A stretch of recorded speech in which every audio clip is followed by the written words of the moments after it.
The episode, airing on April 13th, does not unfold like an ordinary day within the world of the bold and the beautiful. Instead, it feels like the precise moment when pressure that has been building silently beneath polished surfaces finally begins to fracture everything that once appeared stable. Nothing explodes immediately. Nothing collapses all at once.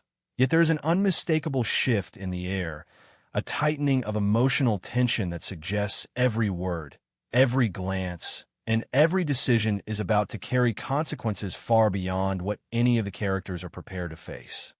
Beneath the elegance of the Forrester legacy, beneath the carefully curated image of Logan's strength and unity, there's a growing sense that control is slipping, and once that loss of control becomes visible, it cannot be reversed.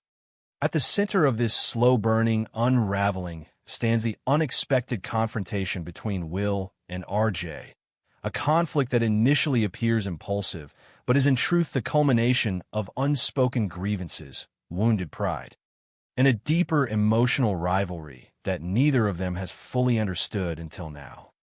Their tension has not emerged overnight. It has been shaped quietly, subtly, through glances that linger too long, through moments of silence that conceal more than they reveal, and through a shared connection to Elektra that neither of them has been able to navigate with clarity. What finally erupts in the CEO office is not simply anger, but a collision of identity, insecurity, and the fear of losing something that feels essential to their sense of self. RJ's harsh words are not accidental. They are deliberate, sharpened by a frustration that has been building beneath the surface, a frustration rooted in the belief that Will has crossed a line that cannot be ignored. Yet even as he speaks, there is something unstable in his tone, something that suggests his anger is not entirely directed outward. It is as if RJ is also confronting himself, grappling with the possibility that his reaction is about more than just Will, more than just Elektra, more than just the present moment. Will, in turn, does not respond with restraint. His reaction is immediate, physical, and deeply emotional, revealing a volatility that suggests he's been holding back far more than anyone realized. When he pushes RJ, it is not just an act of aggression. It is the release of tension that has been simmering beneath his composed exterior, a moment where emotion overrides judgment. The fight that follows is chaotic, raw, and deeply symbolic. It is not about victory or defeat, not about who lands the final blow, but about the exposure of something that can no longer be hidden. When they fall to the ground, grappling with each other in a space that once represented authority and control, the imagery itself speaks to the collapse of structure, the idea that even the most powerful environments cannot contain the force of unresolved emotion.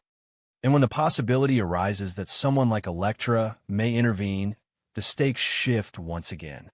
Her presence would not simply stop the fight.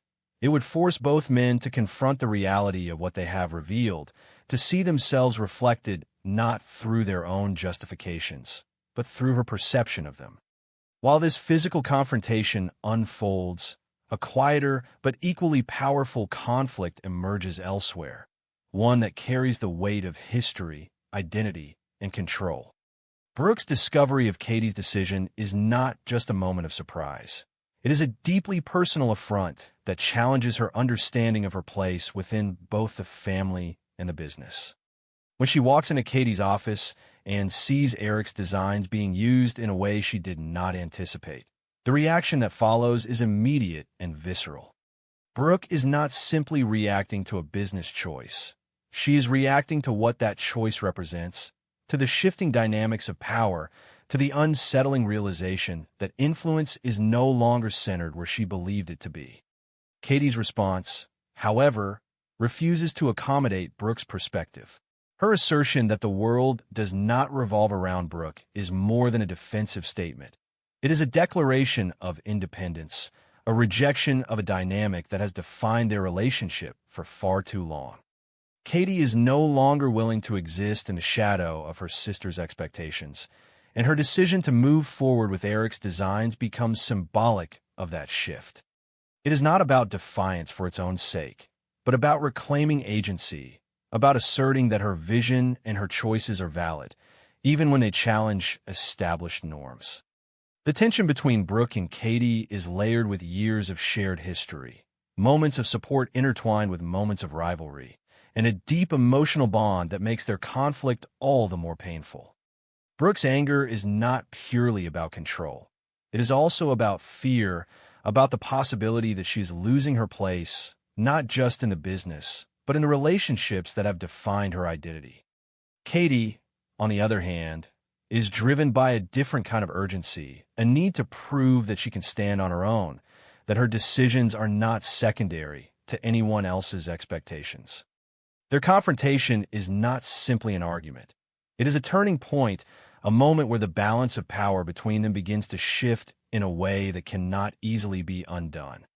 At the same time, another thread of tension is tightening around Daphne and Ivy, one built on secrecy, guilt, and the slow erosion of trust. Daphne's discovery of the letter is not just a piece of information. It is a burden, a weight that grows heavier with every moment she chooses to remain silent.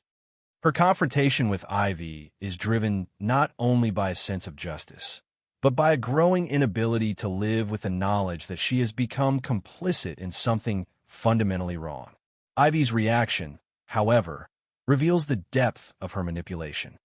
Her warning is calm, controlled, and deeply unsettling, a reminder that she has constructed her plans with precision and that she does not intend to let them unravel easily.